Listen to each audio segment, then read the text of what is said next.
वाक़े दे पता लगे? बिस्मिल्लाहिर्रहमानिर्रहीम।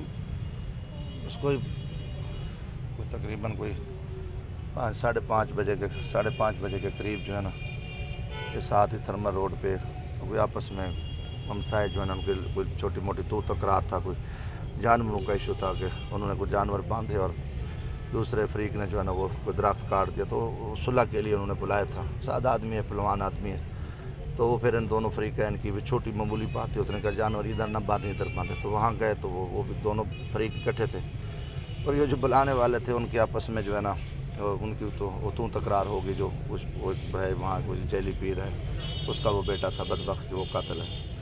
तो फिर वापस में उलझे तो पहलवान साहब भाई खड़े हो गए, उन्होंने कहा तुम आराम से बैठो, हम आए हैं तो आप गुस्सों में। तो उसके हाथ में पिस्तौल, तो उसने गोली चला दी, बस वो फ्रंट सामने जो है ना वो भाई को लगी और मौके पे उनकी जो है ना वो डेथ हो गई। वो कोई ख़ास इतना मामला नहीं था, बल्कि उनकी सुलह के लिए गए थे, कोई ख़ास कोई बड़ी बात ही नहीं थी कि वहाँ बैठे हैं सरकारी जगह है, चलो भाई गरीब लोग हैं, तो उनके लिए बड़ा सादा तरीका।